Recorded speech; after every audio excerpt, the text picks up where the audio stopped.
Saudara, hari ini kita akan bicara tentang tolong menolong, hidup tolong menolong.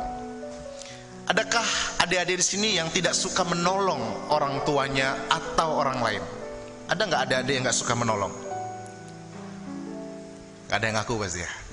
Apalagi orang dewasa ditanya, adakah kita yang kita kalau tolong menolong tuh enggan sekali? Pak, saya tipenya tuh bukan orang yang gampang tolong Pak, tapi saya tipenya orang yang suka ditolong gitu. Oh nggak ada di sini tuh ya, itu di luar saudara. Saudara, ketika kita bicara hidup tolong menolong, ketika kita bicara tolong menolong, maka saya mengajak kita mengerti dulu sebuah prinsip yang penting. Ini prinsip yang penting. Sejak awal kita, orang dewasa maupun anak-anak, siapapun kita yang namanya disebut sebagai manusia, kita itu diciptakan sejak awal untuk hidup bersama dan untuk saling tolong menolong, dan bukan sebagai makhluk individual. Sekali lagi saudara ingat, sejak awal desain Tuhan menciptakan saudara dan saya adalah untuk hidup dengan orang lain dan hidup tolong menolong, dan bukan hidup secara individual atau sendiri-sendiri. Saudara, kenapa penting saya sampaikan ini saudara? Karena begini saudara, ketika kita sadar saya ini diciptakan seperti apa sih, maka kalau saudara tidak berjalan sesuai dengan apa maksud diciptakan atau sesuai dengan desain kita, maka saudara sedang melenceng dari jalan yang seharusnya saudara jalani. Saudara melawan desainnya Tuhan dan berkata, saya nggak gitu. Kalau Tuhan memandang manusia perlu hanya hidup sendiri, nggak akan hadir seorang namanya Hawa. Itu bukannya bicara tentang hubungan suami istri, bukan. Tapi bicara Tuhan tahu manusia perlu hidup dengan manusia yang lainnya, maka diciptakan manusia sehingga ada keterkaitan satu dengan yang lain. Saudara, sehebat apapun kita saudara, kita tetap perlu orang lain. Sekaya apapun mungkin ukuran kita, kita perlu orang lain. Demikian juga orang lain perlu kita. Mungkin dalam kadarnya yang beda-beda yang saudara bisa ukur, tetapi tidak ada seorang pun yang bisa berkata, aku bisa hidup sendiri tanpa orang lain. Saudara, ketika kita bicara tentang hidup sendiri, kita bicara tentang individual saudara. Saudara perhatikan ya, ini pola saudara. Sejak awal Tuhan menciptakan manusia untuk hidup dengan orang lain, untuk hidup bersama, tolong menolong. Dalam seiring perjalanan waktu, dunia ini membentuk manusia untuk meninggalkan desain Tuhan. Manusia dibentuk supaya makin individual, hanya memikirkan dirinya sendiri dan tidak mau memikirkan orang lain. Sekali saudara, saya ingin tegaskan bagi saudara, desain atau pola yang Tuhan bangun untuk kita hidup bisa menolong orang lain dibuat supaya kita hidup makin individual. Dan itu membentuk banyak orang hari-hari ini. Sehingga pertanyaan bagi kita semua, kita mau tetap mau ikut desainnya Tuhan, atau kita mau ikut bentukan dunia ini? Itu pilihan kita saudara. Tetapi saya ingin mengatakan bagi saudara, sejak awal Tuhan tidak menciptakan kita individualistis untuk hidup sendiri, tidak membuat kita menjadi orang yang tidak peduli sama orang lain. Itu bukan desain Tuhan. Kalau itu yang terjadi dalam hidup kita, berarti kita keluar dari desainnya Tuhan. Maka saudara, kita nggak heran saudara ketika introitus kita bicara apa. Introitus kita bilang gini saudara, bertolong-tolonganlah menanggung bebanmu. Saudara, kenapa Rasul Paulus mengatakan bertolong-tolonganlah menanggung bebanmu? Karena setiap manusia punya beban. Adakah saudara di tempat ini yang tidak punya beban? Boleh angkat tangan sedikit aja, saya lihat dari depan. Nggak usah angkat tangan tinggi-tinggi. Saudara yang nggak punya beban sama sekali, Ari angkat tangan, nggak apa-apa. Karena memang mungkin bagi dia hidup itu sangat menyenangkan, sehingga nggak ada beban bagi Ari. Mungkin kalau tanya anak-anak kecil, kalian punya beban hidup nggak? Saya yakin mereka rata-rata bilang, semua bebannya ditaruh ke siapa? Ke pundak orang tua kan. Pingin mainan, pak, mau mainan gitu. Semuanya dibeban ke orang tua, misalnya begitu. Tapi bagi kita, saudara, orang yang sudah dewasa, saudara, kita semua punya beban, saudara. Meskipun kita bisa mengatakan beban saya ringan, berat, oke lah, itu ukuran kita. Tetapi tidak ada seorang pun sebenarnya yang gak punya beban. Makanya Paulus mengingatkan, kamu perlu tolong-tolong untuk menanggung bebanmu. Kenapa? Karena kamu masing-masing punya beban. Meskipun kamu punya beban, tapi kamu tetap bisa menolong orang lain dalam beban-beban yang mereka hadapi. Pertanyaan saya, saudara, seberapa sering kita lebih mengasihani diri sendiri daripada kita melihat peluang-peluang yang Tuhan beri untuk kita menanggung, tolong menolong pada orang yang berbeban yang Tuhan izinkan kita jumpai. Saya merenungkan, saudara, sungguh-sungguh saya merenungkan bahwa sering kali kita lebih memikirkan beban kita terlalu besar porsinya, ketimbang kita juga memikirkan sedikit saja porsi untuk beban orang lain. Saudara, dunia membentuk kita berkata, Pak, saya aja sudah mempunyai beban seperti ini, belum, kayaknya nggak ada kesempatan memikirkan untuk menolong orang lain. Kalau itu cara berpikir kita tinggalkan jauh-jauh firman Tuhan ini. Tapi kenapa firman Tuhan ini berkata kepada kita, bertolong-tolonglah menanggung bebanmu? Karena Paulus tahu betul sejak awal, sekali lagi, desain kita bukan untuk hidup sendiri-sendiri. Saudara, tanamkan dalam pikiran kita hal ini, kebenaran ini, saudara. Saya punya beban, ya. Tapi meskipun saya punya beban, saya pasti di dalam pertolongan Tuhan, jika saya mau sungguh-sungguh dalam Tuhan, saya bisa menjadi alat Tuhan untuk menolong orang lain dalam beban mereka. Kuncinya, saudara, semakin kita mengasihani diri sendiri, semakin saudara gak punya waktu memikirkan orang lain. Semakin saudara merasa hanya saudara yang paling berbeban, semakin saudara tidak akan mau beranjak menolong mereka dalam beban mereka. Tapi sebaliknya, ketika saudara tahu bebanmu memang ada, tapi engkau diciptakan, engkau dipanggil untuk tolong menolong, di situ akan melihat kekuatan yang Tuhan beri, bukan hanya mencukupkan menanggung bebanmu, tetapi juga menolong orang lain dalam beban mereka. Sekali lagi, siapa yang gak punya beban? Kita semua punya. Tapi apakah panggilan ini menjadi tidak relevan untuk kita lakukan? Saya meyakini firman Tuhan itu ya dan amin. Kebenaran yang perlu kita pegang. Baik kita memegang kebenaran tentang berkat Tuhan, dan baik juga kita memegang kebenaran tentang bagaimana Tuhan menyelamatkan kita, memberkati kita, memulihkan, sanggup menyembuhkan kita. Tapi jangan juga kita akhirnya mengabaikan ketika ada firman yang berkata, tolong-tolonganlah menanggung bebanmu. Karena itu bicara tentang bukan hanya kita menerima, tapi kita berbagi dengan orang lain. Saya ajak saudara berpikir baik-baik. Berapa kali saudara membuang kesempatan untuk menolong orang lain yang saudara bisa tolong, karena saudara terlalu memikirkan beban diri saudara sendiri?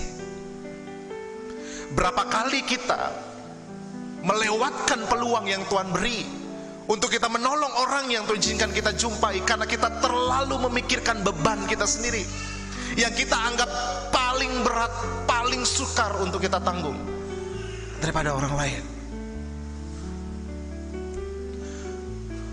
Saudara, saya tidak sedang mengajak saudara mengukur orang lain, tapi sedang ingin mengoreksi diri saudara dan saya juga. Dia aja gak suka nolong, saudara bergantung sama dia atau bergantung pada kebenaran firman? Saya selalu mengatakan, saudara, kalau saudara mau belajar melakukan kebenaran, tapi saudara pakai perbandingan, oh dia aja enggak, tinggalkan jauh-jauh kebenaran firman Tuhan. Kenapa? Karena saudara bukan bergantung pada kebenaran firman, tapi bergantung pada orang lain. Harusnya saudara, meskipun mungkin saya melihat orang tidak suka menolong, tapi karena saya tahu saya diciptakan bukan untuk hidup sendiri, dan saya dipanggil untuk menolong ketika bahkan saya punya beban, dengan pertolongan Tuhan saya akan lakukan. Itu kita hidup dalam keyakinan iman akan kebenaran firman Tuhan, bukan kepada perbandingan pada orang lain. Maka saudara, kenapa saudara Rasul Paulus kepada jemaat di Galatia juga pada bagian ayat yang ke-10 berkata begini, selama masih ada kesempatan bagi kita, marilah kita berbuat baik kepada semua orang, tetapi terutama kepada kawan-kawan seiman kita. Saudara, tidak semua kesempatan kita bisa berbuat baik menolong orang lain. Tidak selalu ada kesempatan itu. Tapi selama ada kesempatan, saudara, jangan lewatkan itu. Kenapa? Nanti kita lihat.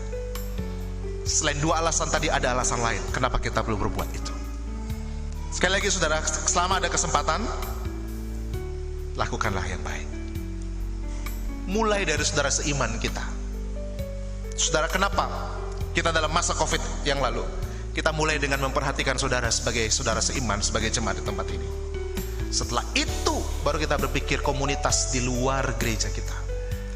Kita berdasarkan pada firman, bukan berdasarkan kepada kemauan kita. Kita tidak boleh melupakan saudara seiman kita. Tapi bukan berarti kita hanya memikirkan saudara seiman kita. Tapi kita memikirkan saudara seiman kita. Lalu kita memikirkan orang di luar kita, supaya mereka pun merasakan pertolongan yang datang dari Tuhan. Itu prinsip firman Tuhan, saudara. Dalam kitab Roma, Paulus juga mengingatkan, kita yang kuat wajib menanggung kelemahan orang yang tidak kuat, dan jangan kita mencari kesenangan kita sendiri.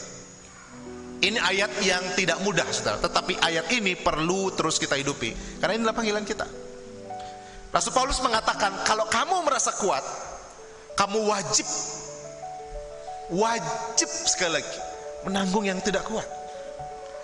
Kalau engkau punya kekuatan fisik, ketika engkau punya kesempatan membantu orang yang punya kelemahan secara fisik, wajib menanggung itu. Kalau engkau punya kekuatan finansial yang kuat dan kau tahu ada orang yang memerlukan itu, wajib engkau menolongnya.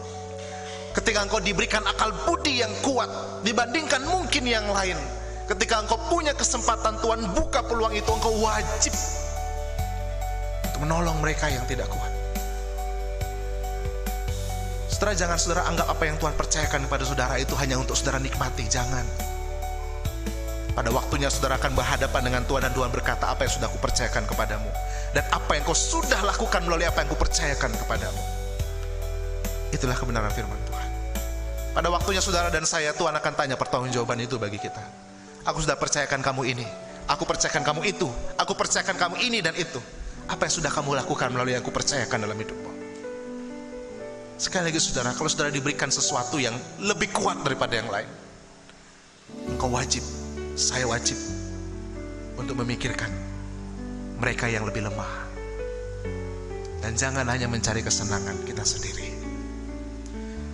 Boleh nggak cari kesenangan sendiri? Boleh. Karena kata yang digunakan adalah jangan kita mencari kesenangan kita sendiri saja. Kita harus juga memikirkan orang lain. Makanya saudara tidak heran ketika Rasul Petrus pun, salah satu murid dari Tuhan Yesus, memberikan sebuah gambaran bagaimana harusnya mereka hidup di tengah situasi yang sulit. Saudara, kita tahu ya, surat 1 Petrus ini ditulis ketika jemaat Tuhan di beberapa negara atau wilayah Asia kecil menghadapi penganiayaan yang tidak mudah, berat yang mereka hadapi. Tetapi dalam situasi yang berat itu, Rasul Petrus tetap mengingatkan mereka bagaimana mereka perlu berperilaku kepada sesamanya, baik pada saudara seiman maupun yang tidak seiman. Sekali lagi saudara, ayat ini datang dalam situasi yang tidak mudah dalam hidup mereka. Mereka punya beban, tapi mereka diingatkan akan panggilan Tuhan bagi mereka semua. Yang pertama diingatkan, dan akhirnya adalah kamu semua seia sekata, seperasaan, mengasihi saudara-saudara, penyayang dan rendah hati. Saudara, kita diminta terus membangun persekutuan satu dengan yang lain. Kita menaruh perasaan Kristus. Kita seia sekata dalam hal apa? Dalam hal kebenaran. Kalau hal-hal yang sifatnya itu tidak pokok, saudara bisa berbeda pendapat. Tapi dalam hal kebenaran, saudara harus seia sekata. Ketika kita sepakat mencuri itu nggak boleh, kita harus seia sekata. Mencuri itu tidak boleh. Tapi ketika dibicara tentang warna korden, kita bisa nggak sepakat, saudara. Oh, saya sukanya warnanya hijau. Oh, saya suka warnanya kuning. Kita boleh tidak sepakat dalam hal itu. Kita boleh tidak seia sekata dalam hal itu. Tapi dengan kebenaran firman Tuhan, kita nggak boleh. Kita harus seia sekata. Karena kebenaran firman Tuhan itulah dasar kita seia sekata. Kita boleh berbeda pendapat terkait hal-hal yang tidak prinsip, karena perbedaan cara berpikir kita. Tapi bicara tentang kebenaran, harus seia sekata. Seperasaan katanya. Kita tahu ada perasaan yang Tuhan taruh satu dengan yang lain untuk kita peduli. Kita mengasihi, penyayang dan rendah hati. Kita menjadi pribadi yang seperti yang Tuhan mau. Saudara, ini merupakan bagian yang penting dalam kehidupan kita bersama satu dengan yang lain. Yang berikutnya juga diingatkan, apa yang perlu kita lakukan? Janganlah membalas kejahatan dengan kejahatan atau caci maki dengan caci maki. Saudara, ini berat, tapi harus kita lakukan. Orang mencaci maki kita nggak boleh balas dengan caci maki. Orang yang melakukan kejahatan, kita nggak boleh melakukan kejahatan. Kenapa? Ini alasannya. Tetapi sebaliknya adalah kamu memberkati, karena untuk itulah kamu dipanggil, yaitu untuk memperoleh berkat. Dengan cara kita tidak membalas kejahatan dengan kejahatan, dengan cara kita tidak membalas caci maki dengan caci maki, dengan cara kita memberkati bahkan orang berbuat jahat, kita sedang membuat diri kita makin diberkati Tuhan. Engkau dan saya, kita dipanggil untuk diberkati. Satu caranya adalah jangan membalas kejahatan dengan kejahatan, jangan membalas caci maki dengan caci maki. Bahkan jika memungkinkan dan engkau mau belajar, dan pasti memungkinkan kalau engkau mau belajar, ucapkan berkat, mohonkan berkat bagi orang yang bahkan berbuat jahat. Kenapa? Engkau sedang buka makin lebar pintu hidupmu untuk berkat Tuhan masuk. Tapi ketika engkau dan saya membalas kejahatan dengan kejahatan, caci maki dengan caci maki, engkau sedang menutup rapat hidupmu dari berkat Tuhan. Sekali lagi saudara, semakin engkau mau belajar membalas kejahatan dengan kebaikan, caci maki bukan dengan caci maki, akan malah memilih untuk memberkati mereka, engkau sedang makin membuka hidupmu makin lebar untuk berkat Tuhan kau alami. Sekarang pilihan kita mau tutup hidup kita untuk berkat Tuhan, balaslah kejahatan dengan kejahatan. Engkau mau tutup rapat-rapat hidupmu dari berkat Tuhan, silahkan balas caci maki dengan caci maki. Ayat yang kita baca selanjutnya mengatakan, kalau orang mau hari-hari baik, gunakan lidahnya dengan baik. Kalau orang mau melihat masa depannya dengan indah, jangan lakukan kejahatan. Saudara, ini sesuatu yang jelas sekali bagi kita semua. Maka hari ini, jika saudara merasa ada orang berbuat yang gak baik bagi saudara, bahkan mungkin saudara dengar caci maki dari orang lain, engkau mau memilih berkat Tuhan mengalir dalam hidupmu, atau engkau mau tutup berkat Tuhan dalam hidupmu, itu pilihan di tanganmu. Pilihan di tangan saya. Pak, kok rasanya terlalu enak dia ya, kalau dia yang berbuat jahat, caci maki, nggak dapat pelajaran. Tuhan pernah berkata saudara melalui Rasul Paulus, pembalasan itu hakku, kata firman Tuhan. Sekali saudara membalas, selain saudara menutup pintu berkat Tuhan, saudara sedang mengambil hak Tuhan dan berkata, Tuhan, aku yang lebih tahu apa yang kau harus kerjakan. Kadang kita begitu saudara, tapak kita menjadi orang yang kurang ajar sama Tuhan. Kita balas kejahatan dengan kejahatan, padahal Tuhan sudah bilang pembalasan itu hakku, firman Tuhan. Dan kita membalas kejahatan itu, dan kita sedang sebenarnya ingin berkata, Tuhan, kau ambil hak yang engkau miliki, karena aku lebih mengerti bagaimana aku harus bertindak daripada engkau. Maka saudara, apakah itu yang kita lakukan? Tentu tidak harusnya. Bukan itu cara kita hidup, bukan itu kebenaran yang harus kita hidupi. Saya mengalami, saudara pasti pernah mengalami, kalau saudara jujur, ketika saudara berusaha membalas kejahatan dengan kebaikan, caci maki bukan dengan caci maki, tapi saudara belajar milih memberkati, berkat Tuhan makin saudara alami. Bahkan saudara gak pernah bisa membayangkan sebelumnya. Itu pilihan kita saudara, kita mau milih yang mana. Makanya Rasul Petrus juga mengingatkan, memang kadang berbuat baik itu menyakitkan. Gak semua orang merespon dengan baik. Kadang kita menderita karena berbuat yang baik. Kadang kita menolong orang lain, responnya negatif. Kadang kita memberi apa yang dapat kita beri, mereka responnya sinis. Dan seterusnya, dan seterusnya. Ada penderitaan yang dialami, ada kesusahan yang kita hadapi. Tapi ini diingatkan oleh Rasul Petrus, sebab lebih baik menderita karena berbuat baik, jika hal itu dikehendaki Allah, daripada menderita karena berbuat jahat. Firman ini sedang mengingatkan, ada saatnya, ada waktu ketika engkau berbuat baik tidak direspon dengan baik. Tapi kalaupun itu terjadi, ingat, lebih baik begitu daripada engkau berbuat jahat dan engkau menderita. Maka saudara, pilihan kita adalah mari kita belajar berbuat baik. Adik-adik semua yang juga hadir, belajar untuk menolong orang tua, belajar untuk menolong temannya di sekolah mungkin, atau belajar untuk menolong adiknya atau kakaknya. Dari hal yang paling sederhana, mengambilkan sesuatu misal, atau membuang sampah, merapikan sesuatu di rumah, itu menjadi hal yang baik. Saudara, kenapa Rasul Petrus juga mengingatkan, lakukanlah yang baik, karena mata Tuhan tertuju pada orang benar, dan telinganya kepada permohonan mereka orang benar itu yang minta tolong. Tetapi wajah Tuhan menentang orang-orang yang berbuat jahat. Ketika saudara memilih membalas kejahatan dengan kejahatan, caci maki dengan caci maki, saudara sedang menentang atau sedang ingin melawan Tuhan berhadapan dengan saudara. Itu pilihan kita semua. Maka apa yang perlu kita lakukan? Hiduplah saling tolong menolong, saudara. Mari kita menjalani kehidupan bersama. Lebih kita juga memberi ruang bagi orang lain untuk kita tolong. Sekali lagi saudara, saudara punya beban masing-masing. Tidak ada satupun kita yang tanpa punya beban, saudara.